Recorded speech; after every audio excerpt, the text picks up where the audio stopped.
Hey guys, how's it going? So last time we left off with these moon phase kusudamas here. We had just finished up assembling them and doing the kind of patterned assembly that I was talking about in that last video. I'll link it above here, but it should all be in the same playlist on YouTube, so you should be good to go there. In this last video in the series, we'll kind of talk about how we put them on a string. It should be a pretty short video, but there are some tips that might help you along the way. If you just want to put it on a string your own way, that's totally fine too, but I'll kind of be showing you how I do it. So in terms of what kind of string I use, I actually use like this kind of string. It's like used for, I guess, like sewing, embroidering, friendship bracelets, all that kind of stuff. It's like a thin-ish string, but it's not like thread, you know what I'm saying? But it's not like twine either. It's pretty good. You can get it on Amazon. I have it in my link below as well. You can kind of use the same one that I use if you sew shoes. I've taken the liberty of cutting a length of it already. It's pretty long, but the best way to kind of do it is just kind of measure the length of all the kusudamas and add like a little more in the end. It's always good to have more than less, just in case you don't want to run out, because then you can restring the whole thing. But if you have extra, you just cut it off. It's not a big deal. So in terms of how I do it, I start by tying a knot on the bottom, and I usually just do like a regular like a figure 8 knot kind of thing. So I basically just, I was actually a Boy Scout, so it helps a little bit. You go over, then you go around the back, and then you just go through the loop. Pretty straightforward. You get something that looks like a figure 8, which is kind of fun, and you kind of tie it. Now, this is usually not enough, and by usually I mean almost always not enough, to keep the kusudamas from sliding down, because sometimes, especially with like a thin paper, sometimes the hole will open up a little bit more and the knot will slide through, and the kusudamas will come off. And this has happened to me actually a couple times, and it actually happened to someone I gave a chain as a gift to, and I had to fix it right for them. So what I'll do is I'll tie one more knot, and I'll make sure to put the knot in the loop like that, you see? So it kind of creates like a much thicker knot here. I'll try to zoom in, but you see how it's like much thicker now and kind of like almost like juts out from the string? This I find is oftentimes enough to prevent kusudamas from coming down. And if you are feeling a little more nervous, you can even just do one more. And we'll just do one more just to show you guys how I did it again. Just for extra security, you know. But, you just make basically a regular knot, just standard string knot. But you just have the knot, the previous knot, like in the loop itself. And as long as that's the case, you'll just make like a super big knot. And that's just kind of what we're looking for our base here. This will be the bottom, and then of course to go in the other way, all the way over here, will be the top. Okay, so we'll start on this end, I suppose, with the new moon, and we'll start by opening up 2 flaps here, like this, okay? And then going into the exact opposite end and opening up 2 more flaps over here. Great, okay, so now what we'll do is we'll grab our string, go onto the non-knot side, obviously, because this is our threading side here. Take it with the tweezers and wrap it around 2 or 3 times, and just kind of hold it like so. Keep the string nice and taut. We'll go to where we opened up the flaps, right here, okay, as you can see, and we'll just kind of peek under and just thread it straight through and push it through the other side, okay? Kind of grab the string, okay, and then just pull the tweezers back through. And with any luck, you didn't damage it too much. Oftentimes it's actually perfectly fine. In this case, we just got to quickly rearrange 2 flaps and put them back in place. And we check the other side. Looks like it's not damaged at all. We'll just quickly 1, 2, and then we'll just slide it down all the way down to the knot side. And as you can see, our knot from before, plenty big enough to stop this from coming through. You're going to pull a little bit, which is great, and that's exactly what we want. So now, hopefully we can tie it out here. Oh gosh. Okay, all set. And then we'll just do it again. So let's get the next one ready here. We'll do the exact same thing. I'm trying to thread it through the pole here, so this will be definitely one we want to open up. And on the bottom here as well. And just keeping in mind, which kind of way you want it to go. And so I have all these in order already. I want it to go this way. And so I'll thread it through the black side and out the white side. That's kind of the idea here. And just always kind of keep that in mind. you know, which tabs you're opening up, which way you're threading it. It's an easy enough situation to correct if you do it wrong, but it saves a little bit extra time there. So we'll take the thread out, do it again here, quickly put this back, and we're looking good. Now you might be wondering, you know, why do we go through all the effort of assembling this whole unit, right, completed, and then just to open it back up again to just have to thread it? You know, why not just assemble it around the string itself?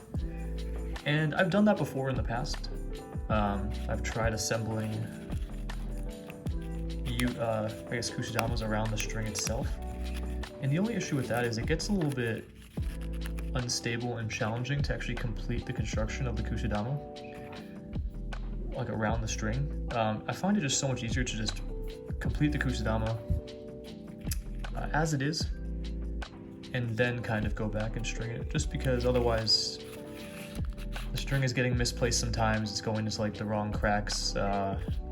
It's a little bit harder to think about where you need to put a little more thinking into where each unit goes around the string, because sometimes you end up going like the string's popping out of this one, for example, by accident, and then you gotta sometimes disassemble and put it back together. That can be annoying. And oftentimes, you know, obviously we know how when you're assembling a kusudama like this, it's very unstable when you're in the middle of assembly, and it gets much more stable afterwards. And so that's why it just for the ease of, I guess, just for the ease of having to not break things apart when they're unstable, I like to do it this way instead. But feel free to do thread things whichever way works best for you. If you choose to do if you decide you like to, you know, string as you go instead, then by all means. But this is just the way that's worked best for me in the past. And we'll kind of keep going here. And you'll see that even though we kind of like disrupt things a little bit here, as long as the flaps are all kind of like nice and evenly on top of each other here, it's not that big of a lift just to kind of put them all back together. And yeah. This is definitely sort of like the victory lap of the whole process, because you've done all the folding, you've done all the cutting, you've done all the folding, you've done all the assembling, and now it's just getting to admire the final like chain coming together. It's very satisfying, at least for me it is. Especially for like a long one, like 9 units or 9 individual pieces going into a chain like this. I mean, 9's a decent amount. As in, it's gonna take multiple days for me to cut, fold, assemble this whole situation here. I think the break point for what I can do in one day is like around 6. I've done like 6-piece chains in one day for sure. Oh. One example of it is like the floral one I have for like the spring floral one. I'll post a picture below here, but that's one I did in one day because I was super excited about the spring, super excited. I had a really great idea. I was gonna, and I did, I guess. Back when I used to live down in the DC area, I knew it was cherry blossom season, and I knew this paper I had looked a lot like cherry blossoms, and so I knew I could go outside and get a picture of it on a cherry blossom tree while it was still in bloom in like that March, April time frame. So I got super excited about that, so I just completed it in one day. But a lot of times a longer chain like this will take multiple days, which makes it all the more gratifying to finish up and string it like this. Like I said, it's like a victory lap. Okay, so there's our waning crescent, or our waning gibbous, I suppose. Now our second half moon.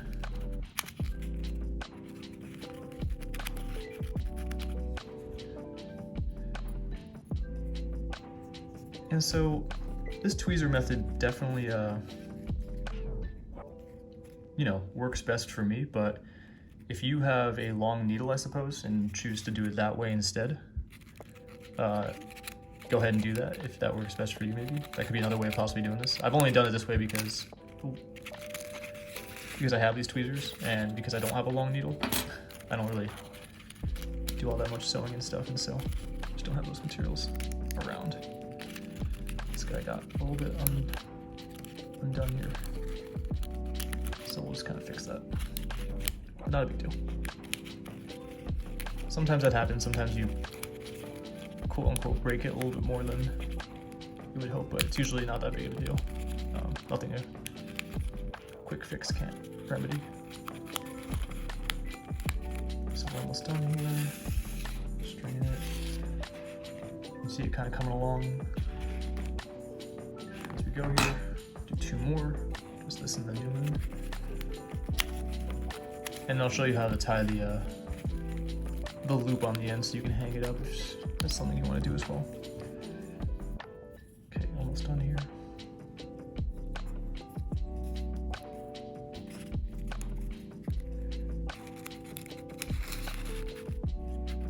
And notice that we're on the other side now. I want it to be like symmetrical, so we're going through the gray end and we're going through the gray end out the black end. Whereas on the other half of the full moon, we're doing the opposite. But again, whatever pattern you're trying to do, I would like to always orient it in the first place and then just stick to your pattern here. And then the last new moon,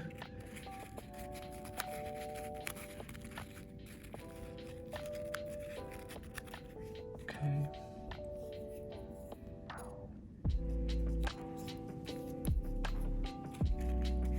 Okay.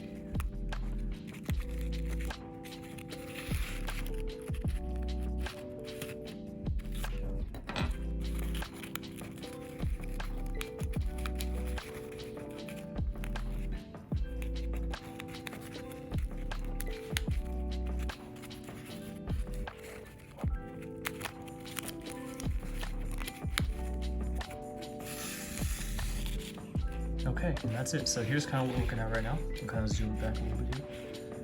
New moon, crescent, half moon,